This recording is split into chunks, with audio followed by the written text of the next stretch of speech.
Shalom and good day all, this is Tehillim29 back again for some DC reviews, and in these DC reviews I'll be covering issue 1102 of Detective Comics and Immortal Legend Batman book 3. I'll now get things ready and organised for the first one that I'll be reviewing. So, moving into first things first, does this cover in any way, shape or form connect to something that is happening inside with the story? In essence, it does, to which I give it a 7 out of 10. Next is the area of the internal art, as we have a look around the beginning, middle, and of course the end, and also what's happening story-wise with the characters. So, as the story begins, we have Bruce Wayne catching up with Mr. Terrific, who has basically kept him under observation, to which he now has a bit of a quarantine time, or a time to which he will need to return and quarantine, so it doesn't affect anyone outside of his sphere.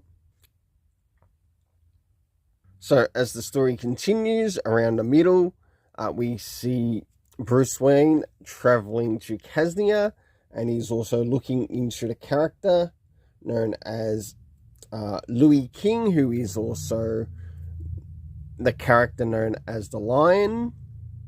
Of course, we do get a bit of a confrontation between them both, until, of course, Batman has to begin to make his way back to, as he starts to head out back to Gotham. So, for the internal art, I give it a 7 out of 10. Next is the area of the story rating, which, considering how long we are issue-wise, did it include any previous issues being referenced? The answer is no, it didn't. Next is the area of time, to which we had a bit of a countdown of sorts. So we know that he's got 29 hours until he needs to quarantine, unless he needs to speed up that time to get back sooner. Next is the location, to which we see Gotham, the Arkham Towers, and of course Kaznia. Last but not least, the cast of characters consisting of Bruce Wayne Batman, Mr. Terrific, of course we had Oracle, Louis King, who is also the Lion, and and of course the princess that he meets by Coraline. That's what I'm thinking of.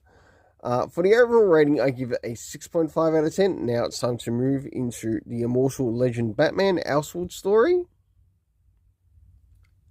So, as we start to move into the Immortal Legend Batman Elseworld story, does this cover in any way, shape or form connect to something that is happening inside with the story?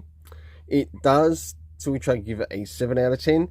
Next is the area of the internal art, as we have a look around the beginning, middle, and of course the end, and also what's happening story-wise with the characters. So, as the story begins, we catch up with Bruce Wayne on the world of Alvia, and of course, whilst he's there, as Batman in this persona, we see him catching up with some of the locals to eventually heading to a bit of a castle.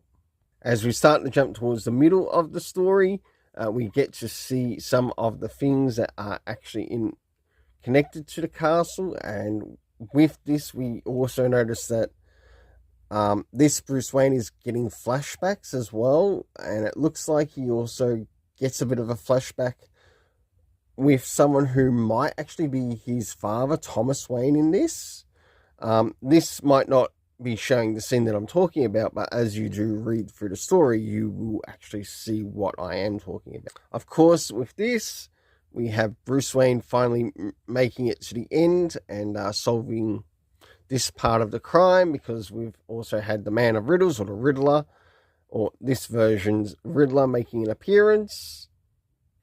For the rating for the internal art, I gave it a 7 out of 10. Next is the area of the story. First things first, did we get anything time-wise? No, we didn't. Next is the locations that we got to see in this. The location being the planet Alvia, and of course the castle, which is also present there. Last but not least, we have the cast of characters consisting of Batman, the Riddler, We also had the AI Alfred, as well as what seemed to be a flashback of Thomas Wayne. My overall rating for this is a 7 out of 10. Until then, let's keep it colourful and have yourself an awesome day.